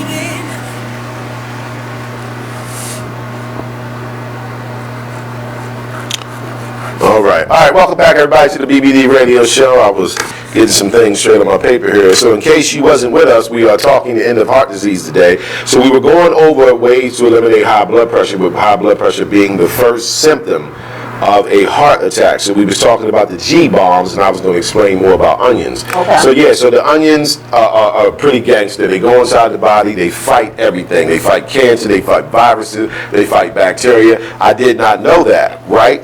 But through this education of learning about these foods, what I did learn started making sense. So this is what I want people to remember with an onion, right? Okay, so when you cut an onion, like a lot of us know the secret to cutting an onion. Like you cut an onion underwater because the water rinses away from the, the reaction you get. Okay. All right, so that reaction that you get for cutting open an onion is irrefutable proof that this onion packs something. See, even that onion wants to do something to you for cutting it open. You get what I'm saying? So it releases a toxic gas, right? That will mess with your eyes and stuff, right? The onion is so good, it'll make you cry. The onion is so good, it'll make you cry. So imagine when you eat it, it's releasing that into the body. You know what I'm saying? So that's why it fights so hard. And if you pair it up with mushrooms, like it's real gangster, some real gangbangers inside the body, so I had to force myself to start eating more onions. So that was a part of number one to deal with high blood pressure. Number two is don't add any salt to your food or eat any food or dish with added salt in it. That's challenging. We all like a little salt here and there, but we got to find other ways to season our food without using salt.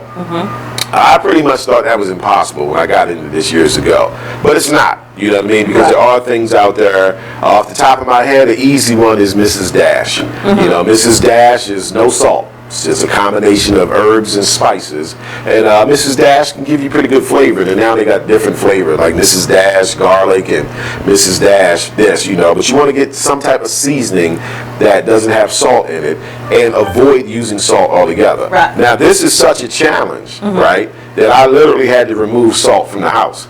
I had to remove salt from the house and I had to remove sugar from the house because you're naturally going to grasp to that, right? Yeah. Now, I eventually did get some more salt, but what I got was sea salt, and it was basically for recipes, and then I realized, what, I need to even stop doing that. I got to find something else, even with a recipe, to replace the sea salt. So yeah, these are items you're going to probably have to physically remove out of your house, altogether. So the last one is do some exercise every day, including interval training. When you exert yourself for 2 or 3 minutes and sustain a moderate elevation in heart rate at least 10 times a week, it begins to heal you as well. So those are the 3 things to help eliminate high blood pressure. But the most important one on here is the G-bombs. So again, G-bombs. Greens, beans, onions, mushrooms, berries, and seeds, and you can add nuts in with it too. And he didn't put an N in it for the nuts because with nuts, first of all, you got to know what type of nut to eat. Now, like a lot of people know about eating almonds. Almonds are great for you. But what they don't know is it has to be a raw almond. Not a roasted almond, not a salted almond, not a caramel almond, not a chocolate dipped almond. Right. Now, you can eat a roasted almond that hasn't had any salt added to it, but it still has reduced some of its nutrient effects. You know what I mean? The raw is the best. So I don't want to say don't eat roasted almonds. I particularly eat roasted ones with no salt. But I just want to be truthful about the most optimal one of them to eat. Walnuts is another good one. Pistachios is another good one. So it's a lot of nuts out here that serve good purpose within the body. But you do have to be careful with nuts because they are protein. Oh, and I'm glad I said that because that brings something up. I've been questioned before that if you don't eat meat, where are you going to get your protein from? And that's literally what the medical community will say. Well, you want to eat some beef because if not, you're not going to be getting protein. You got to get it from beef, chicken, pork, or turkey, and you're also not going to get iron, right? So a lot of people will say, I didn't want to eliminate red meat completely because I don't want to be iron deficient. Okay, so again, not my words, I'm just telling you the truth. They are lying. Once again, they're lying. Protein is not only coming from animal products, okay? Protein's biggest source comes from vegetables. So there's more protein in green leafy vegetables like kale, bok choy, turnip greens. These are the things, spinach, they have protein in them. But they have us thinking that there's no protein in plants. And that's absolutely not true. Yeah. And some of the proof on a simpler level to figure this out is you can look at the animal kingdom. The gorilla is pound for pound the strongest animal in the world. He does not eat meat. What does he eat? He eats G-bombs, greens, beans, onions, mushrooms, berries, seeds, and nuts. That's what a gorilla eats. It's the same with an elephant. Mm-hmm. You know what I mean? So you have, a gorilla who's got more muscle than 10 strong men put together, and he ain't ate an ounce of meat. And then you got the doctor saying to you, if you don't eat meat, you're not going to build muscle. See, they're lying. The same way they tell you, your kids should drink milk to build strong bones. Right. That's a lie. Milk is exactly what is going to weaken your bones. Right. So again, I hate to be the bearer of bad news, but they've been lying to us about a lot of stuff. But I know a lot of this information has been bad news to people, But, I'm just saying, we're trying to put forth things that's going to help us. So I'll give you a little bit of good news here. So here's the good news. Would you eat chicken? No. Look, since you said that whole thing about I eat chicken, but I bake it. I eat chicken, but I pull the skin off. It doesn't matter. Like, you are eating it slightly healthier if you bake it versus frying it. But if you knew that the baked chicken is just going to make it so you die 15 minutes after you would have died if you ate fried chicken, you might as well go ahead and eat the fried chicken. You know what I mean? It ain't that much of a difference. So I had a sister one time. Mm-hmm. She didn't believe that if she pulled the skin off and baked it, that the chicken would still be as bad. Okay. And I told her it is. And she wanted me to prove it to her. I said, well, take some boneless chicken breast, thighs, whatever you want, put it in a pot, boil it, and tell me what you get after it's boiled. You will get organic chicken broth with grease all in the pan because it's in the meat itself. And then she thought about that like, yeah, my grandmother does do a chicken and rice recipe where she boils the chicken and then cooks the rice in the stock. I'm like, exactly, because the chicken released all of the cholesterol stuff that was in it. Not all of it, but gets it in the water. So the chicken is deadly too. And without going down the rabbit hole, if you look into the conditions of what they're doing with these animals today, from the pig to the cow to the chicken, you wouldn't even want to eat it just from the way they're treating them, what they're feeding them, the way they're slaughtering them, and the whole nine. It's just complete poison. But the good news, all of the symptoms of heart disease, as well as blockages, can melt away with superior nutrition. So that's the good news. If you can bring yourself to investigate this information, read this book, start making changes within your diet, take on a nutritarian diet where it focuses on G-bombs, you can reverse everything. And that really is good news, because even though you hear that the blood pressure pills can't cure it, here's a cure. Mm-hmm. So you can reverse all that with superior nutrition without any cardiac intervention. The risk and complications of cardiac intervention and bypass surgeries are simply not necessary when people adopt an effective nutritional strategy. Instead of prescribing drugs and recommending expensive and invasive procedures, doctors need to educate themselves, then educate their patients to motivate them to take charge of their life. That is the words of a doctor. Mm-hmm. So here's a doctor saying, shame on these doctors, because you should be educating yourself. That way you can educate your patients, and this will motivate them to want to eat better to save their life. Think about it. If your doctor honestly said to you, listen, if you keep eating shrimp and crabs and pork ribs and beef ribs and hamburgers and fried chicken, you're going to die. If he said that, people would take it much more serious, because his title, especially amongst us in the black community, is what makes us listen to him. So this is where we're making an error in judgment. We're putting complete trust in someone else, and a lot of times they don't look like you. Mm-hmm. You know what I mean? But you're believing this person is going to feed you the right things to save your life. But what he's really doing is giving you a pass to go kill yourself. That's just it in layman's terms. Take these pills, you know what I mean? Live your life. Go on, do what you do. He's giving you a pass to go kill yourself. And we walk around thinking that we are on the path of correction because, you know, I take my pill every day. You know, this keeps my blood pressure down. Well, how long is that going to last? Right. You know, when your blood pressure is that way because of the foods you eat, and then you continue to eat the same foods. So they're giving you a pass to kill yourself. And again, not my words. That's the words of Dr. Joe Furman as well as other doctors. Yeah. So on that, here is the skinny on food. Food can either kill you or heal you. Okay, the choice is yours. It's the words of Dr. Furman. The choice is yours. Food goes into the body under one of two actions. Food enters the body as either poison or nutrition. There's nothing in between. You know, like it's not, oh, it was kind of nutritious, but just a little bit of poison. Nope. Nothing in between. According to Dr. Joel Furman, it enters as poison or nutrition.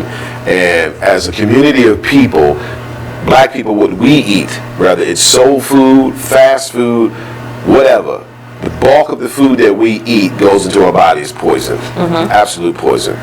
All right, so the standard American diet, SAD, is heartbreaking in the most literal sense of the word. It damages the heart in almost every single person who eats it. Heart disease and strokes kill about 1/3 of all Americans, and that does not mean that atherosclerosis, which is the hardening of the blood vessels and plaque deposits, develops in only half of the people in this country. The only reason cardiovascular disease does not kill most of the people in the country is because the other half die from cancer or some other diet-related disease that kills them first. The diet style of most Americans is overwhelmingly unhealthy and causes atherosclerosis in everyone who eats conventionally. So what I want to point out here is that he said the only reason the other people don't die of a heart attack is because they die of cancer, right? And then he says other diet-related diseases. See, for me, what I hear is Dr. Furman telling you diet-related diseases. He's letting you know all the other diseases come from your diet. And when we say diet, we're not referring to you being on a diet. Diet means the food that you eat, the type of food you eat. Yes. You know what I mean? Jamaicans have a Jamaican diet. Americans have an American diet. You know what I mean? Caribbeans eat a Caribbean diet, Mediterranean diet. You know, so we're not referring to being on a diet. Yes. Diet's referring to the food that you eat. So he says other diet-related diseases. And he says this after speaking on cancer, which means what? He's telling you that cancer is a diet-related disease. And this is the things that we want to find out more about. We can cure ourselves of this. So, the standard American diet, also known as SAD, that Dr. Furman calls the deadly American diet. He calls it DAD, right? 54% of it is processed foods. So as an American, 54% of our intake of food is processed foods. And processed foods is poison. Yes. 32% is animal products, meaning beef, pork, turkey, chicken, and then dairy. All of those are animal products. And you know dairy covers everything. Dairy covers eggs, dairy covers milk, cheese, you know, creamers, yogurt. This is all dairy, all deadly. 11% whole grains. Now, whole grains is something that we could do well by, right? But look, the American diet, you only eat 11%. So what does that mean? That's your average person that's getting a hoagie from Subway and says, put it on the wheat bread. Right? That's your grain intake. This is the worst part. 4% vegetables, fruits, nuts, and beans. That sounds about right. 4%. That's their standard American diet that all of us eat, grew up eating. They fed it to us in school. And this is why Dr. Furman says the standard American diet is designed to kill you. It's designed to get you sicker, sicker, and sicker over time. Now, there are people who've done research and to tell you that Americans are most most obese people on the whole planet. Right. Like America is fatter than everybody on the whole planet. Yeah. So this is why. It's because the way they taught us to eat with that food pyramid that you learned when you were in elementary school was backwards. It only represented 4% of vegetables. And vegetables and fruits and nuts and beans and seeds is what you need to stay alive. So this is why when you look at third world countries who don't have access to all the cheese we eat, they don't have access to all the meat we eat, these people barely have clean running water, but they're actually healthier than us because all they eat is greens and berries and seeds and nuts, and every now and then they'll kill an animal, and that's a delicacy. You know, they get to eat a little bit of meat because within the nutritarian diet, Dr. Furman knows that it's a struggle for some people to let meat go completely. So he just says, I recommend letting meat go. But if you feel that you can't, you need to keep it under, what was the percent? It was like under 5% of intake. It needs to be the exact opposite of what you're doing now. What you're doing with the vegetables. Right. 4%. Right. Vegetables are 4%. So that needs to be your meat intake. If you can't live without it, your best route is to let it go altogether. But if you can't live without it, you need to keep it under 5% of your intake. And on here, Standard American Diet, 54% is processed foods. You need it to be 54% G-bombs, greens, beans, onions, mushrooms, seeds, and berries, right? So the nutritarian diet lifestyle is different because it's a dietary style that is rich in nutrients that humans need to maintain good health. So under a nutritarian diet, 60% of the foods you eat is vegetables, fruits, right? Yes. 30% is seeds, avocados, nuts, and berries. 10% is whole grain and white potatoes and things like that. Yes. The animal products is within the 10%. So that's the exact opposite of what we're used to eating. So that's the good news, that all of this can be changed by changing, you know, the way that we eat, the things that we eat. But I just feel like as a people, we're going to have to get past, and I pray that we do, we're going to have to get past dismissing something because you don't like it. Dismissing something because you say, I'm from Maryland, I can't give up crabs. Guess what? I'm from Maryland. I gave up crabs. Do you know how attacked I got? Like the first year I did that, from family to friends, like, what do you mean you don't eat crabs? You know, we from Maryland. I'm like, I get it. I still like crabs, right? Wish I could eat a crab. And I got multiple reasons why I don't eat crabs. But just for as far as the health, a crab is something horrible. It ain't something that is part of us as a people. This is what we learned being over here. I guess with this eating, the whole eating situation, it just comes down to self-discipline.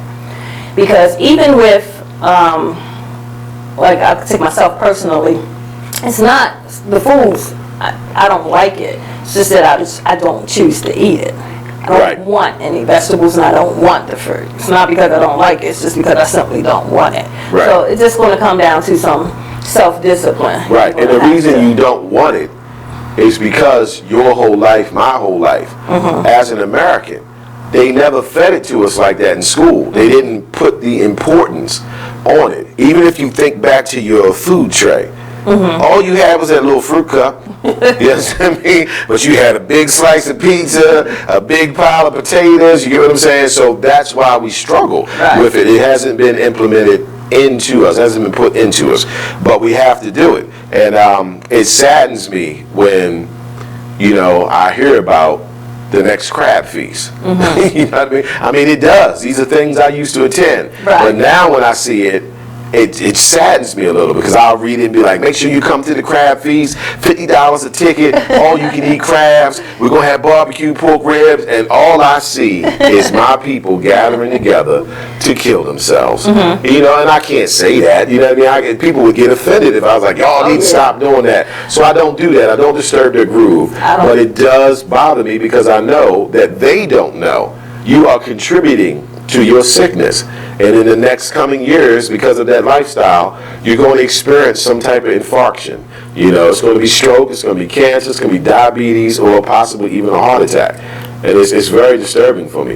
And that's why it's so sad. And it's so sad because a lot of folks do know. They just don't care. That's the sad part about it. Like, a lot of folks know that, they shouldn't be eating certain things, but they just don't care enough to not eat it. And you know what the problem is with that? They don't care until they land in that hospital bed. Right. See, when you land in that hospital bed and your family's standing around you, you get what I'm saying? And they like, what the doctor talking about? And then the doctor ain't talking nothing good. That's when you're going to realize, oh my God, like I could have prevented this. I had to be like everybody else and just keep eating what everybody else ate, because that plays a part in it. When you got, a crab feast coming up and you got 37 of your friends that's going to attend, and you the one saying you're not going, they looking at you like, why not? You don't want no crabs? I don't eat crabs no more. I ain't giving up my crabs. Like, we good for that, you know what I mean? And I'll just be looking like, that's on you, man. But you are going to give up your life. You don't have to give up the crabs. You don't have to give up the pork, the chicken, the turkey, and all that, but you will be giving up your health, and that's going to lead to you giving up your life. And when you land in that hospital bed with that bad news, even if they say, we can get you through this, but your life going to be different. We had to cut out a piece of your intestine. You understand what I mean? You're going to have a bag on the side of you now. You're not going to be the same, and it's just not worth it. It's much more worth to learn these things and then start making adjustments in your life so you don't get sick. I can't stand being sick. I can't stand being taken off my feet, especially if I know I could have prevented it.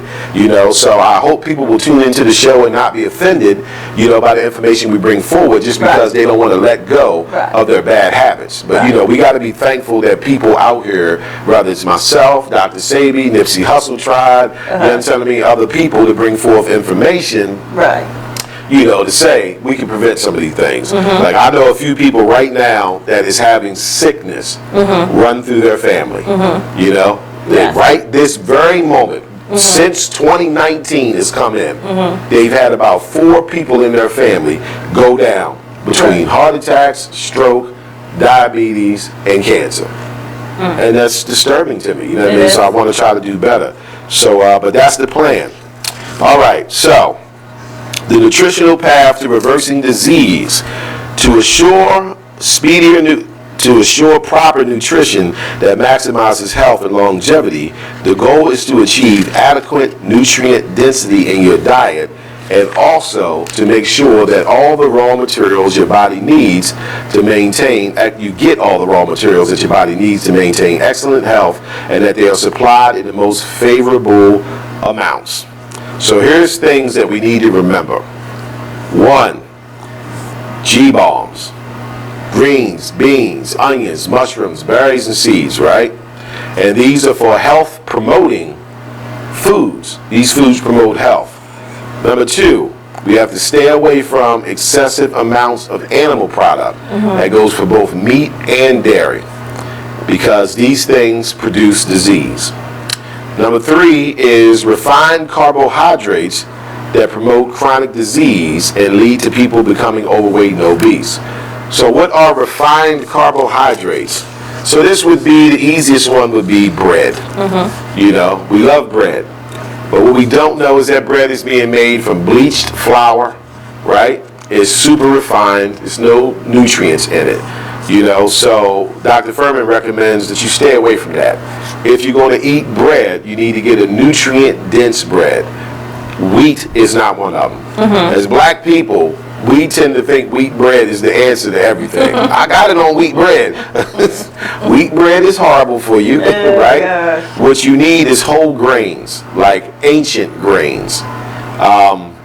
spelt bread is a very acceptable bread. Dr. Sabi came forward with that. Okay. So, it requires a little research because this information is not readily available through just everyday watching television and things of that nature. Right. But you have to ask yourself, when it comes to taking the time out to do the research, is your life worth this? Yeah. Is it worth you not getting up every morning with swollen ankles and joints aching and knowing that you're on all kinds of medication and you trusting a medical community to heal you, which they don't do that, right? And then you passing these habits on to your kids.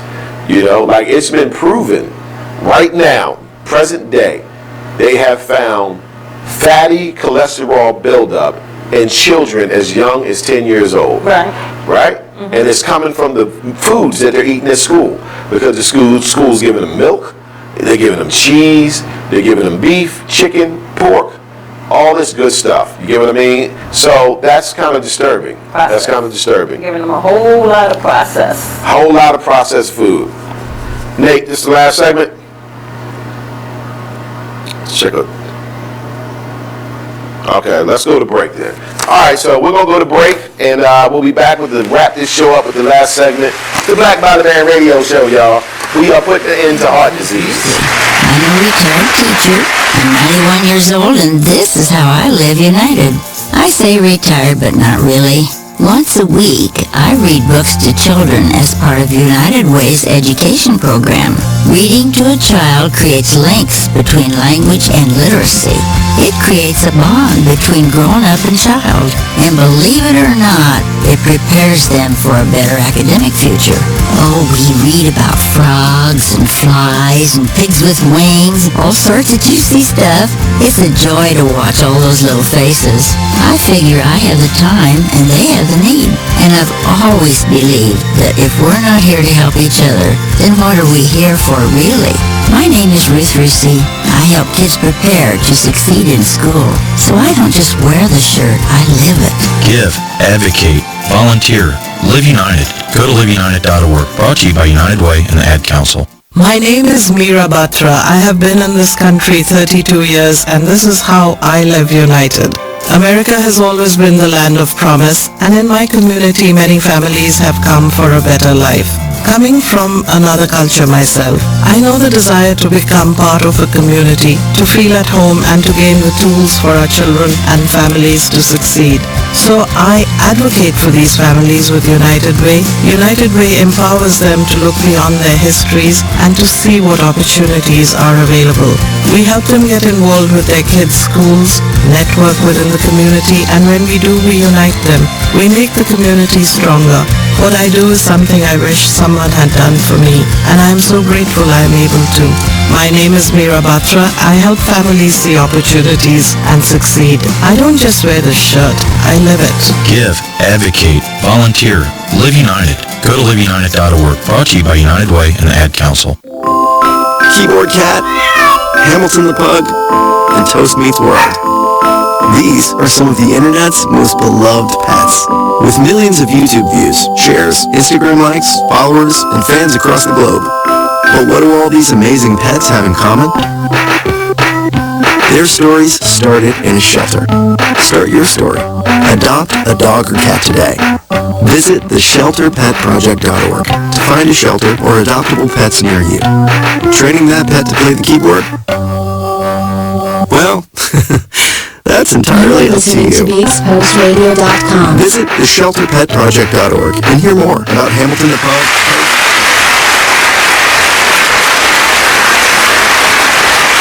Welcome back, everybody, to the last segment of the Black Body Band Radio Show. In case you guys missed it, today's show was about a book written by Dr. Joel Furman, family physician. It's called The End of Heart Disease. So we did a show going over some of the key things in his book. I'll probably pick out a couple more sections, bring you guys another show that taps in on that a little bit. So what you think about today's show, Ms. Janice? Like I said, for me, it was a great show. It was big. It gave me a whole new perspective. Well, I hope we reached some people, and I hope it has, made people want to take this a little bit more serious. We can save ourselves, you know what I mean? We can avoid all these doctor visits. We can avoid being sick. We can avoid growing older with these ailments, you know, because what happens is we grow older with these ailments because of a lack of education, and then we go to the medical community and say, hey, take care of me, you know what I mean? And they may not do that, you know, they may not do that. And one more thing, I think it's very important that you continue to do these shows, because the more you do it, the more people get to hear it. And we all know, like, everything is repetitive. You can't just say something, one thing, and, you know, people get it. They have to hear it over and over and over again before it actually dawns on them that, hey, I'm going to have to do something. Absolutely, because repetition is how we got into this. I want to read a comment here. This is from Miss D. Brown. She says, Brother Mike, I like the fact that you are sharing this knowledge with passion. I'm a retired travel nurse, and I used to enlighten my clients and family members about this very topic. I will be going to California in July to sit with the scientists that are supposed to be developing a cure for breast cancer. I'm truly blessed to get the information from BBD. I will have the information to share with BBD when I return. Thank you, Mrs. Brown. We appreciate having you as an audience member and being interactive with us. This is what we need, and I wish you the best of luck in your travels. Get there safely and get back and give us the good news of what you learned, and we'll give our take on it and share some information. So thank you very much. So yeah, I hope you guys enjoyed this particular show. We all learned from it. Like the lovely Miss Janice said, repetition is the big part of it. I do know this information, but I need it banged in my ear all the time as well to keep myself on point. Sidebar, in case you guys didn't notice, I am wearing today one of our Black by the Man polos, PK polo shirt. So make sure you check that out at blackbytheman.com and get you one. It is official. Black by the Man is an exclusive brand. So not only will you be wearing clothing that is from black apparel makers, but it's an exclusive brand. You can stand out by saying, this is a BBD shirt. You know, this ain't no Ralph Lauren or none of that. Even though Ralph make nice stuff, don't get me wrong. You know, but it ain't better than BBD, baby. It ain't better than BBD. So yes, I hope you guys enjoyed this, and we can all do better at trying to rescue ourselves and save our family. And if you don't get anything from this show, please try to get what I said in regards to Sister Ali's comment that we as black people are not growing the way that we should mentally because we reject anything that we dislike. So people dislike when I tell them you might consider not eating these foods. They reject it, but it doesn't change it from being true. And at the end of the day, we're going to be the ones dealing with the sickness, you know, so we're trying to avoid ourselves getting sick.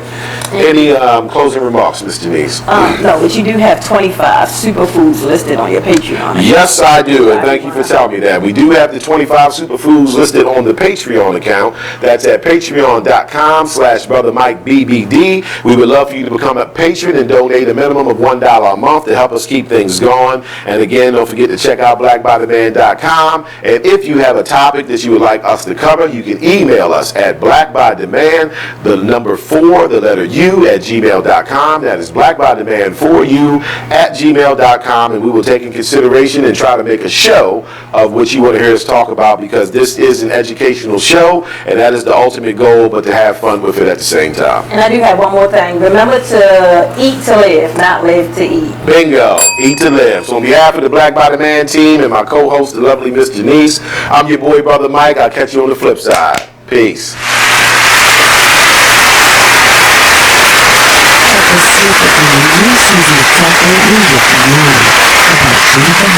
Anyway, let's get back to yeah, well, what I wanted to say is that I can understand 100% where Jennifer Holliday is coming from, and that's sort of kind of where my 20% came from.